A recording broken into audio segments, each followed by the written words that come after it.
We're going to get around to talking about the entire family, but today is just going to be focused primarily on Morgott the Omen King. I have a separate video for Morg due to recent events altering his role in the plot to a certain extent.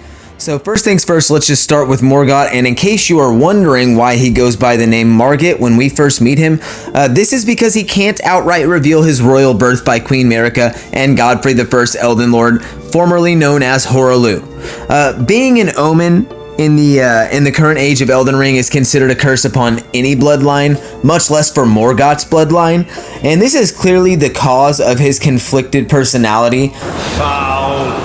For those of you who did not catch that, even though he appears to be ironically among the most blessed individuals in the Lands Between, as this is evident by his title, the Grace Given, and the fact that almost all of his abilities manifest as golden energies.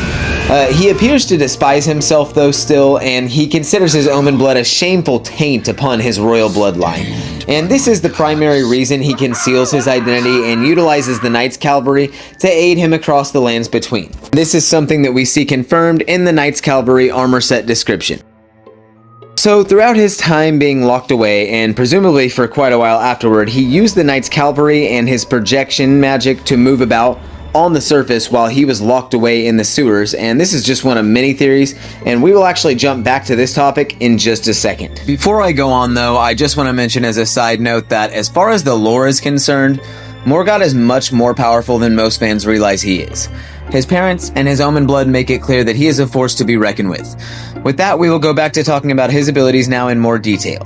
So, this ability he has to project himself across seemingly half of a country is truly no joke, and I might even say it's a borderline divine ability that is never really given the credit that it deserves.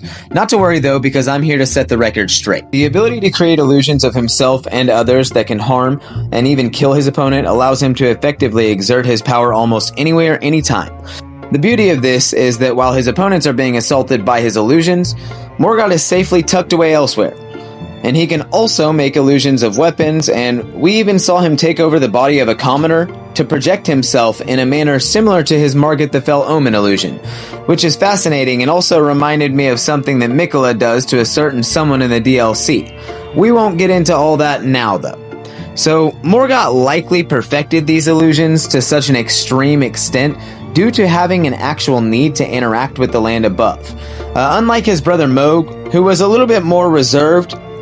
And so this kind of paints an image of a young Morgott chained up in the sewers beneath Leyndell, using his illusions and his projections to take up different personas, form the Knights Cavalry, and explore the Lands Between above. If he and Morg grew up in the sewers, this would also explain why Morgott is so skilled in the use of omen illusions. His illusions are really a lot of what makes Morgott such a force to be reckoned with.